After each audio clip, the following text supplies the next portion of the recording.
Okay, welcome back to Virtual School Assembly. Today our guest is Ronnie Gray. Ronnie is a professional basketball player from Boston. He graduated school with a sports management degree and has been filming a very inspiring documentary called Underrated, and we'll get into that in a minute.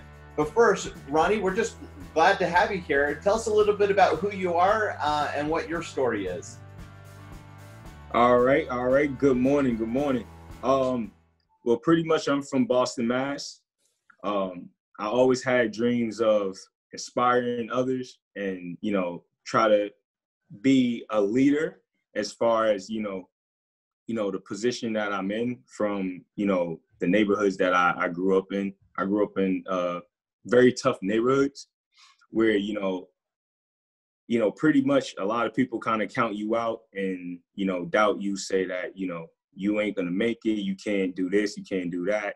And, I just want to be one of those type of people that can, make it, be successful and go back and try to fix that, break that cycle and try to inspire, kids and my peers and others that, you can make it, you can dream, you can be all you can be, if you just, keep believing in yourself, keep believing in God and just keep working as hard as you can. And, just try to stay, on top of everything that you have a vision for. So, that's how everything been, growing up.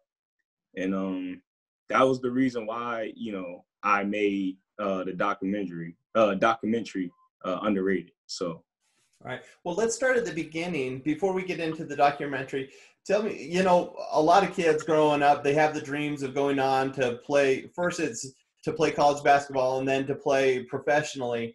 What was it like for you? Take us back in time to like high school. What were your plans and what were you doing to work towards those plans? Well, my journey as a basketball player, or as an athlete in general, was very, very unique. I always had the talent. I always had the, potential. It's just, I was just never in the best position. So what I mean by that is, during high school, my senior year, I didn't play my senior year in high school. I was cut my senior year while I was getting recruited. Yeah, so it was kind of surprising thing to, to deal with. It was by far at that time, one of the hardest things, I had to deal with, on top of, losing one of my closest friends, to stuff that happened, back at home. And it was tough. It was extremely tough. And, I try to put that behind me as far as the high school situation. And once I got to college, thinking that things will be a lot better, it was kind of like the same thing. I bounced around from school to school, and I had a lot of coaches, showing me, pretty much promising me and selling the dream to me that I can go and play for their institution. And once I went there, it became kind of like like dominoes. It came the same thing. It's like deja vu. I didn't get an opportunity to necessarily play throughout my college career as well. So, it was a struggle, and but I kept my beliefs. I kept fighting, and now I put myself in great position now, where now I'm a professional. So I was able to rose through that, through that Yeah. those type of trial tribulations. So that is a unique story. One of my least favorite basketball stories of all time is when people talk about Michael Jordan and how he was cut as a sophomore, which to me, he wasn't cut as a sophomore. He went through the same growing pains anyone does. Everyone gets caught as a freshman or as a sophomore as we're getting better. Now, your experience was a little different, though, in that you got playing time up until that senior year. What was that like? I mean, that must have been devastating for you to go from playing to not having the same opportunities. How did you deal with that? It was tough. It was extremely, extremely tough. I would say that summer of going into my senior year was by far probably my best summer as far as basketball, just because I was able to get the right exposure, and I was able to play at some very elite and, you know, high caliber type of camps where, you know, I was being seen by tons of coaches, and I was able to hold my own against some guys that, you know, are now currently playing in the NBA and, you know, making really good money. And, you know, for me, you know, that gave me all the confidence in the world going into my senior year. So once I got to that, you know, that opportunity, you know, I seized it, and, you know, I try to put myself in the best position to try to win over, you know, at least a college coach. You know, I went there and said, if I can get at least one coach, you know, I'll be happy. But luckily, you know, I was blessed to have a handful of colleges that contact me, you know, during my senior year. So, you know, I thought that, you know, that was going to be a very, very big opportunity for me because, you know, now I'm finally getting recruited. You know, I'm finally, you know, getting everything that I worked for to be in this position. So I said, I can't lose this. I can't lose this. I do not want to lose this opportunity. So I work my tail off. I mean, every single day. And I worked and I worked and I worked. And I thought things were looking up. And then, you know, once we got to the opportunity where, you know, we had to try out, and, you know, I was definitely, you know, one of the best players there. And it was just one of those things that, you know, you really can't question. Once I got cut, I was devastated. I didn't want to play basketball. I didn't want to go back to school. I didn't want to do anything. I just, you know, I was just out of it, you know, to be honest. And everything just, it just didn't seem right. Everything didn't feel right just because I feel like someone took that opportunity away from me. Someone took my love away from me. And, you know, it was hard to deal with, especially being 17, 18-year-old kid, you know, and, you know, I was trying to do things out of my element that wasn't me. And, you know, that's something that I had to fight myself with. And for some reason, you know, I just kept praying, kept believing, and I kept working, you know, especially, you know, with the support system that I had, the support cast that I had around me, you know, my family, my friends, you know, they kept supporting me to keep going, kept pushing me to keep going. And that helped me that much more. And I said, you know, if I'm going to do it for someone, I'm going to do it for them, but I also got to do it for myself. So that's how I kind of took it. I kind of took it on as a challenge. And I said, well, you know, I didn't make it, you know, I didn't make the opportunity here, but once I get into a college, then I would definitely, you know, figure out a way. So that was kind of like my motivation, you know, from that short period of time. So sure. Now, while your story is definitely unique, I think a lot of people can relate to having certain expectations and then having something change or an opportunity taken away. And so I think a lot of people can relate to your story, even if we haven't had that exact situation.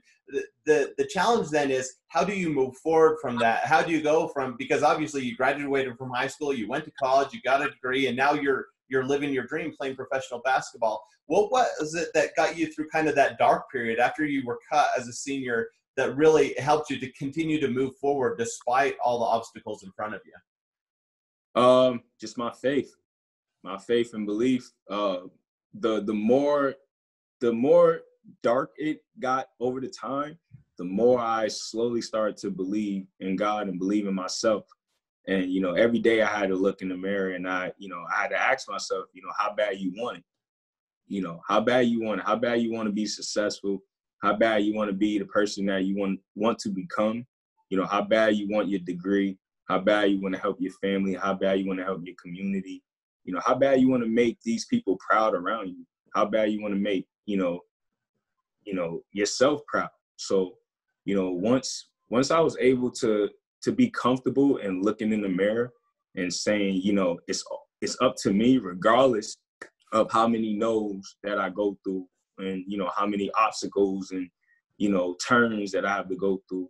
Long as I still, you know, enjoy the process, enjoy the journey, you know, I feel like that's definitely, you know, the greatest asset of, this whole process. So, that's how I was able to kind of keep fighting through it. Just keep fighting. That's it. So let's move forward a little bit. You got into college, as you mentioned, you bounced around a little bit, but I'm sure the drive or the dream was still alive to play professionally. Right. A lot of people don't understand, there's the NBA and the glamour that comes with the NBA and the big money. There's a lot of other professional basketball. A lot of people go overseas. A lot of people stay here, and there's several leagues here in the United States. Can you talk a little bit about just transitioning from college to professional and kind of the highs and the lows of that? Okay, so pretty much as far as the professional, everyone knows the NBA. That's the the luxury, if you want to call it the luxury life, the luxury league. As far as the basketball industry, then you have lower leagues. You have the G League, which is under the NBA, which is kind of if you want to stay in the States and you want to have a shot in the NBA, you go there. Then you drop that down. And then you have like little minor leagues and little semi-pro leagues where, you're making a little bit of money to none, but, you're there just to get the exposure, to try to get an opportunity to level up, to either go overseas and make really good money or, possibly grab an opportunity to play in the G League or the NBA. So, fortunately, I was blessed with the opportunity to play in the ABA to begin my career. And it was definitely tough. It's definitely a grind just because, just the scheduling, just how things were set up, just how things were being played. But, at the same time, it also helped me, understand the process and understand that, I have to be here in order to get to where I need to go and get where I want my vision to be. So, I just keep pushing, keep grinding on that standpoint. But the ABA is I would say probably the third or fourth tier league out here in the States, in the United States. Is about over 100 teams across the country. You have about 4 regions, I'll say. It's about 20 to 25 teams in each region, and you pretty much have the option on, the teams that you want to play within your region. After you finish that, after you play the full season, if you played well, you had a really good season, you get an opportunity to play in the playoffs based off, your record, based off of, how well you did in your region. And then, you'll have an opportunity to play in the national championship. It's kind of like March Madness from that standpoint. Like once you get there, it's, one and done. And, it's up to you. To that point, you also get a lot of exposure from there too, because, now, you have teams from overseas and you got teams from the G League and possibly the NBA, if you're doing really well, might be looking at you. If you're playing well and your team is winning games. So, it's always, it shows, how can I put it? It's a real grind. It's a real grind. But, like I said, it's part of the journey and it's part of something that keep you humble and it keeps you hungry. If you want it bad enough, you'll be willing to, sacrifice these things and, try your best to try to level up and be successful. Right. So it is a grind, and I know that it's difficult. You have to be doing it for the love of the game because the numbers are stacked against you. If you're in the ABA or even in the G League, the chances of getting called up to the NBA are very, very slim. And so, a lot of it's the love of the game, and that's why you're still in it and you're still hustling and doing what you can. For those kids that are younger, that are thinking, I want to be a basketball star when I grow up, would you say it's worth it? I mean, you've been kind of in this area for a few years now and still have the dream alive. What kind of advice would you give to a kid out there that is looking about playing professionally? Dream as big as you can. dream as big as you can. Don't tell people, don't let people tell you otherwise, pretty much. The sky is the limit for you. So you got to just keep pushing. If you want to be in the NBA, you got to work like you want to be in the NBA, because there are millions of other kids that have the same dreams. And the thing about that is, it's kind of unique in a way where, everybody starts off with the same dreams as kids. Then you get a little older. Now people start finding other things in interest. Now it's starting to slimmer down. Then, you level up a little bit more. Now you're in high school, and now now you're playing for your high school. Now you have probably, 400, 500,000, kids that are playing, across the country. And then, you level up to college. Now you have the opportunity where now you're closer than anything. And now that chance slims down a lot more, because a lot of people are not going to make it, or they just lose their interest after college. And then once you get to the pros, it's a crazy process, but it's definitely worth it if, like I said, if you want it bad enough, and if this has been your dream since you've been a kid, and since you've been doing this all your life, why not, get reward from it? Why not be all you can be with it? Why not use it as a tool to, try to inspire others and try to provide for your family and just be happy and have a peace of mind, because there's a lot of people that are miserable out here in the world where they're not living their dreams. They're not doing the things that they love to do. And they just stop dreaming, and they stop believing. And that was my reason why I did my documentary, to kind of express my feelings, express my story, and, get my story out there. Look at my position. I shouldn't be in this position if you hear my story. But, with like I said, with my faith in God and my beliefs in myself and having the right supporting cast around me, that helped me work that much harder. Now, I played in the ABA for a little bit, and, I was able to get, some type of experience to play out in Dominican Republic. And now, now I'm working on trying to get another opportunity somewhere in Latin America, or, possibly in Europe, after all of this is, over. So, it's totally worth it if you want it bad enough, I would say. Well, let's talk about the documentary for a minute.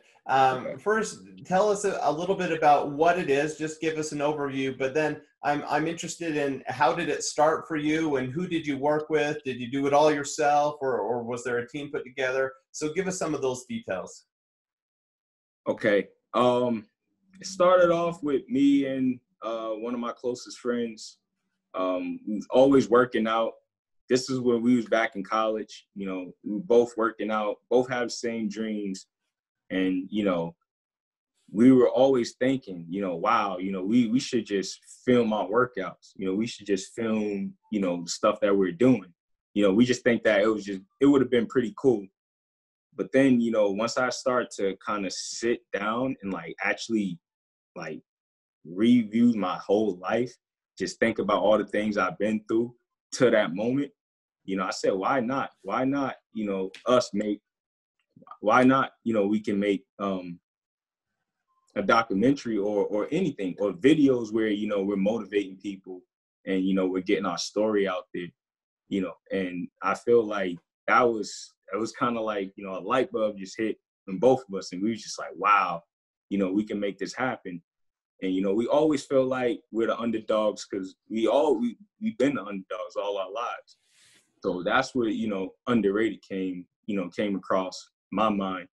And, and then my friend said, he really liked it. And we just started filming stuff. And we was just like, well, if we're going to do something like this, we want to make sure that, we can target, people that play basketball and people that don't play basketball.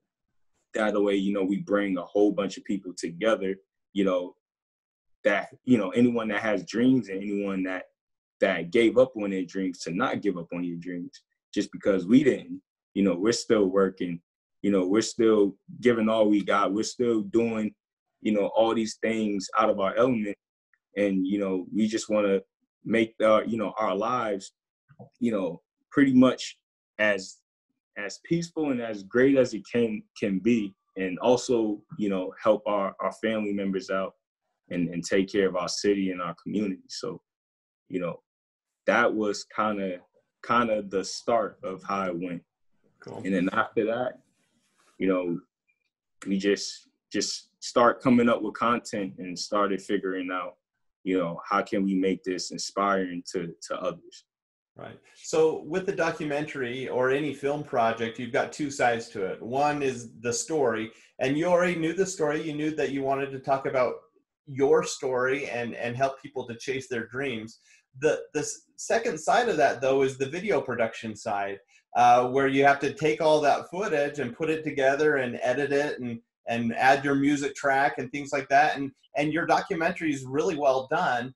How much involvement did you have on that side of things with the video production? And do you have any tips for people who want to share their story, if they wanted to put something up on YouTube? Any general advice on how you can go about that? Well, I mean, it obviously it starts with a team. Starts with a group of people where, you know, you feel comfortable discussing these things with, working with. Unfortunately, you know, I was blessed to have, you know, my friend Trey and, you know, Marvin and Louise, which is my agent. Us four, we pretty much came together and, you know, we talked. Mostly me and Trey. That's the guy behind the camera. As if you watch the third episode, he's like talking and, you know, he's kind of introducing himself. So, you know, my goal was simple is, you know, I want it to be about me, but at the same time, it's not just about me because I'm not just doing this documentary. You know, I got these guys that's doing it as well. So, you know, I want to make sure that if people know me, people know the people around me and they know them because, you know, they have things that they're working on. They have content and stuff like that where, you know, their story is just as much inspired as mine. So, you know, as far as like the editing and stuff like that, it was tough at first, very tough. But, you know, you just, once you get to it and the more you do it, the more you just kind of just play around with things, you get creative over the time. And that's what we all end up doing. We started playing with different apps on our phones and on our, you know, laptops where, you know, we finding like video editings and, you know, we're, you know, pretty much putting all of our clips and all of our content together and try to see what we can do with it. And then, you know, before you know it, you know, you just have creativity just popping out of, you know, all over the place. And it gets to the point where it's overwhelming at times. And, you know, whenever you be able to figure out, finally have like your creativity, once you able to find the right content and you put everything together and you watch it, you're just like, wow, like I put this together. We put this together. It's amazing, you know, so pretty much, you know, if you want to do that, if you want to put, you know, your videos and stuff on YouTube, start off little, I would say. You know, start posting things on social media, start drawing that type of attention from people, you know, people that's on your social media sites, and just go from there. And then just keep marketing yourself, keep marketing, you know, any videos or anything that you're pursuing, anything that you're doing.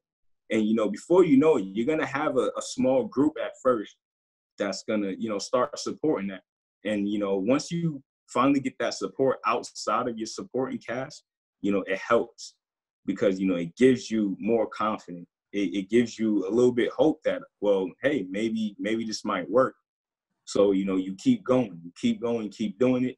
And, you know, before you know it, you know, who knows where this can go. You know, this might can blossom for you. And, you know, you went from having 10 supporters to 100,000 supporters, or maybe 1,000,000 supporters. So, you know, you don't know until, you know, you just got to keep going, keep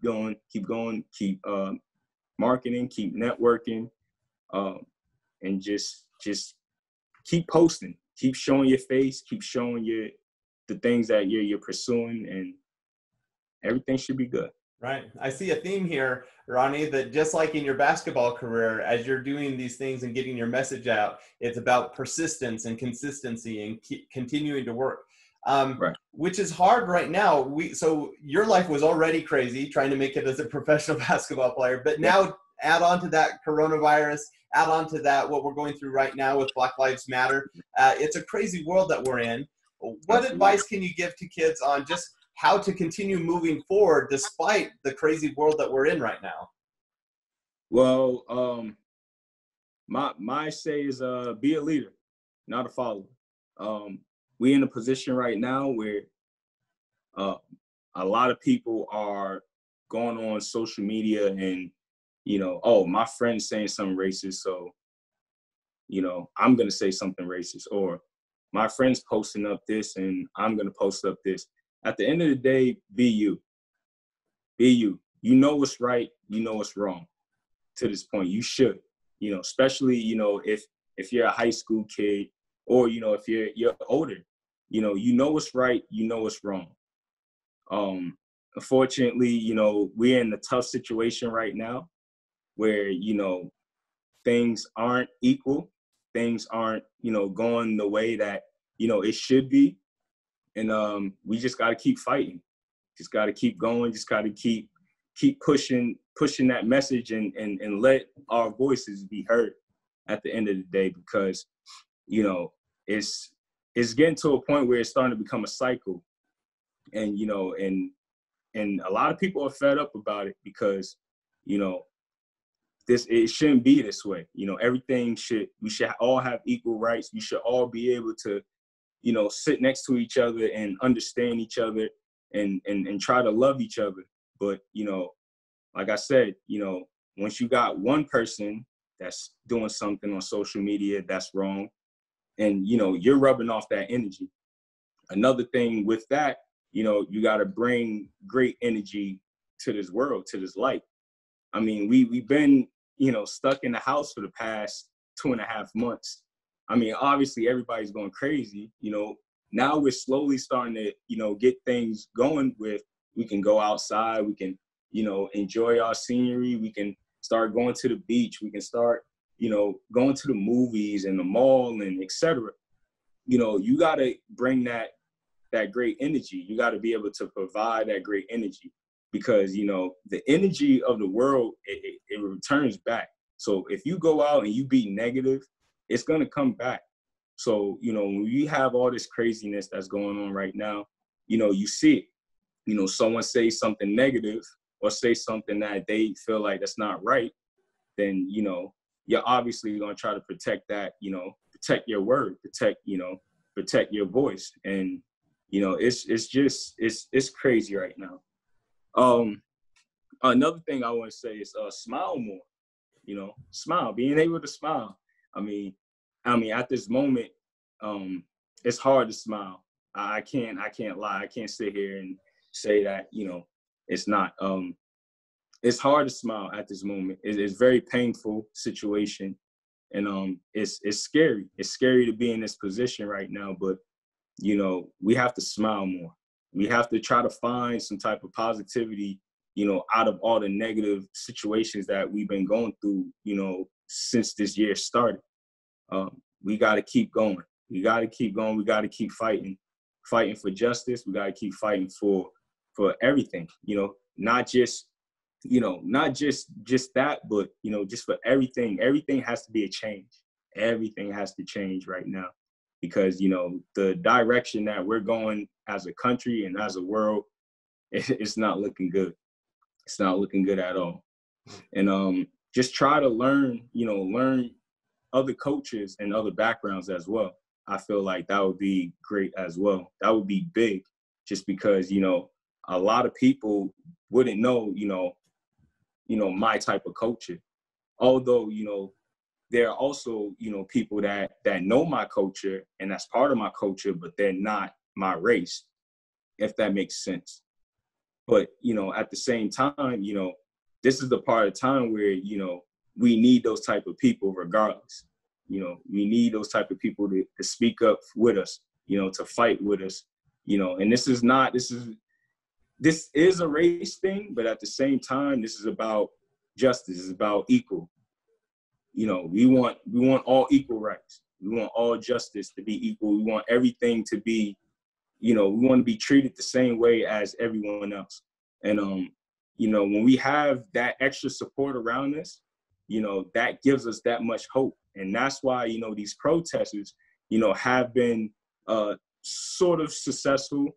But, you know, obviously, you know, you have, you know, the bad apples where, you know, they just want to go and go crazy. And, you know, that's the scary part, because, you know, we're not getting the rights, you know, we're not getting justice. We're not getting the things that we need, that we deserve. I mean, it's been too long that we've been dealing with these type of things.